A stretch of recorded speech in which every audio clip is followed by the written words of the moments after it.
Welcome everyone. Today we'll have a guide video on how to get over 11,000 Primogems within a week. So before we start, you can see that my account haven't made any purchase with the in-game currency over here. As you can see on this Excel, I've actually made an account summary with everything to do with my account. The total hours I've spent is about 3 to 6 hours a day since the release of the game. This is because the rest of my hours actually spent on making videos and making guides.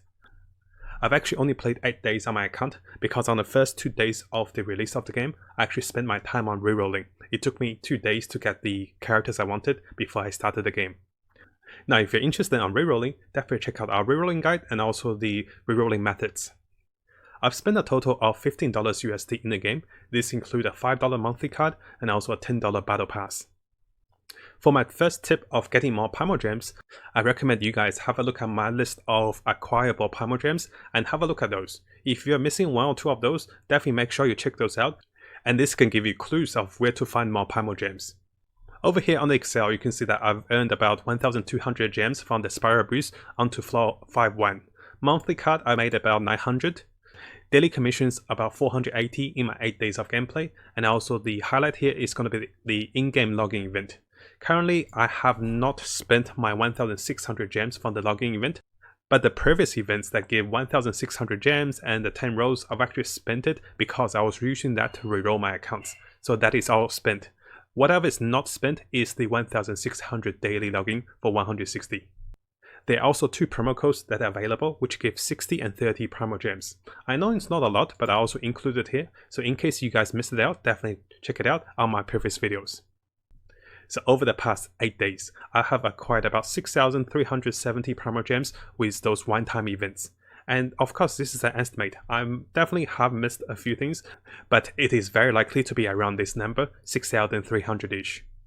So currently I'm sitting on 11,150 Primogems, and I have actually counted that I actually spent 7 days on buying the resin for 50 gems each. If you haven't seen the resin guide, definitely check it out. I explain why you get a lot more, 150% more resin if you just buy the 50 gems per day per resin. So in total, I have obtained about 5,130 gems from questing, from chests, and from puzzles. Now before we jump in on how to do quests and solve puzzles and earn a lot of gems, what we can do is, let's have a look at the participation of the upcoming events. There are a few types of those, so make sure you log in every day. After that, there is a unit test section, which you can earn a little bit of gems as they introduce new units. We can find the unit test section over here on this particular little compass, so under seize the day you can see the test run. And by testing the new limited banner unit that is coming into the game, we can earn a little bonus gems. Similarly, there are also other events such as the lucky monthly card and also the promo code events. There are 2 promo codes and there is 1 comment section for the monthly card. What we can do is you can come over to my other videos and you can see over here there are 2 promo codes, 1 on this particular video and there is 1 on this particular video. And after that, there is a promotional lucky draw if you leave a comment on their website, and after the event period, 10% of the people who left a message will be given a free monthly card. It is very important that we participate and take advantage of those free Primogem events. What I'll do is I'll be on the active lookout for us in the future for more of those events. So make sure you guys subscribe for more updates on those events. Now let's look at the types of quests in the game and how do we find and discover those quests ourselves. We can see that on the GENSHIN IMPACT wiki there are 4 types of quests, which are the main character quest, icon quest, the story quests, which are the side story character quests, which are unlocked after you reach a certain adventure level. Over here you can see adventure level 15, adventure level 21, etc. And after that, there are the commission quests, which do come in 4 of those daily. I do strongly recommend everyone to do those for the best value for adventure level experience and also for gems. Lastly, our focus will be on the world quest. The world quest is arranged between the cities, so you can see the monster over here, and you can also see down here, well, quite a few of those, you can see there's a Lyrian City quest. Oh, and down here you can see the Lyrian Harbor quest. Now I wouldn't recommend you guys to follow this exact guide and find out the quest this way, but what I recommend is after you get to a certain stage of the game and you want to look for more quests, what you can do is you can look at how to start those quests and you can look at the associative rewards for all of those quests. So for example, if you want the 40 Primogems, you can have a look at how to start this particular quest. And this says inspect the item near the particular lingering paths, and then you can go for those. So I don't recommend going and do all of them, But look at the ones that is convenient for you in your location, or look at the ones that has a great reward for you. As you go through some of those quests, what you find is you might find a recipe, you might also find a chain quest that can lead to a 5-star legendary item. I'll go through this particular quest on as a detailed video, which will touch up how do we get the 5-star food and also how do we get the 5-star item from this quest. Now let's look into the final part. How do we quest, explore, chess and puzzle effectively and aim for more gems? In order to run quests effectively, I do recommend coming back to the interactive map with GENSHIN IMPACT, and I'll attach this one in the link below. So what's going to happen is, if you're going on the Lyrian Harbor region, make sure you unlock the geos, and if you're going for the Mondstadt region, make sure you unlock the emeralds. You don't have to go for all of those. Let's say if I'm starting from the city, and I teleported over here with this particular teleporter, and I'm running over here. I know there are 3 of the Oculites on my way. And of course, I might have taken a few of those, but just knowing that there are a few over there before I go to my quest section, I have a chance of acquiring those. Acquiring those gives you higher statue worship level, which give you adventure experience and also more Primogems. Followed by that, what we can do is we can highlight some of the more expensive chests that's in the world. The level 3 and level 4 chest drops 5 Primogems and also have a chance of dropping 4-star artifacts. So what I do is usually I look at a few of the chests of interest, and as I run towards my quest section, I can consider going for those chests. It is not worth it to go for all the chests along the way. What you're going to find is you'll be overloaded. So having a foresight of what is available ahead of you as you approach your quest section can be really helpful as to discover more Primogems. There are a few really nice tips that I have for you guys. Firstly, teleport to a high ground and also look around in the air. You should be looking for something red, which is a right circle around the chest. Looking for something green, which is a little ghost that can guide you along the way for a chest. After that, look for something that is brown, which can be a chest on the ground or in the sand. And as you go through buildings and structures, make sure you look under and behind you. Sometimes they're right under and behind the stairs. Also, if you find yourself in a place that usually you fly around, consider walking around and look for the destructible rocks. And lastly, if you come across a bridge, make sure you look under it for the frozen chest, also for the hidden chests. Now before we go into the next part with the in-game replays to show you guys the puzzles and methods of approaching those, make sure you guys are aware that the next part might contain some of the puzzle spoilers.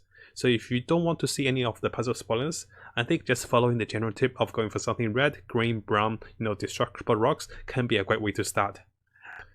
So over here, this is one of my replays. I'll be teleporting to a teleporter, and as I fly, I'll show you guys what I'm looking for as we go. So here we're going to teleport to the high ground, and I have actually went a few sites already. So now I kind of know my direction I'm going. And as you can see there is a red chest over there. And after seeing that red chest, I will actually just fly towards it. There may be more things we'll find on the way, but it's very important that each time we go to a teleporter, we look for something red. So after looting this particular chest, what I like to do is, I like to go back to the teleporter that I start with, and I know this direction is pretty much taken. I no longer need to fly and check for this particular direction. I can go back and look for another direction. So here, after checking out that direction, I'm going to fly towards this particular side, and you can see right on top, there is a chest on top, and I'm going for that one now. It takes a little time to get used to it, but as you discover the chest this way, as you can see on top of the building over here, you can find a lot more. Because what I didn't see was under this particular chest, there's one more chest where my mouse is. So as I was running there, I was actually discovering 2 chests in once. Next up, as we fly in the air, you might come across the little ghost, which will guide you towards the treasure chest. Let's run with the ghost and let's see what happens after we find the treasure chest with the ghost. So now the ghosts have given me a treasure chest, but this is not the stop. I realize I haven't been to this area before, so instead of teleporting back to another waypoint, what I do is I start to look around in the place. I start to try to discover what is available around this region, and I see stairs. It's great to see buildings, and as I see more stairs, I'm going to climb those and try to explore around. Eventually, as we climb all the stairs, we find ourselves in a small pond over here. And what you can see is those are particular structures that is another type of puzzle. And now discovering more puzzle by coming from the first puzzle with the ghost, I can try to uncover this puzzle as well. And here you can see I'm solving the puzzle as I discover more of them in this particular region. So not only did I open this particular gate for more chests, now I can break those rocks and start the next part of the puzzle. And as we fetch the little stars to each of those lights, this will give us another chest. So by following the little ghost, I was able to get 2 more chests by just looking around, and usually the ghost wants to hint you something. Make sure you go around with the ghost after it leads you to the destination. Here we have another round with the ghost. Very similarly, as we find the treasure with the ghost, we always explore a little further. As you can see over here, after getting the treasure from the ghost, I went to the other side and I found another puzzle. Something red on the side is, as we look for the red chest, we can also look for the red puzzle challenges. Those could be a little challenging at times, but they always give a nice chest reward.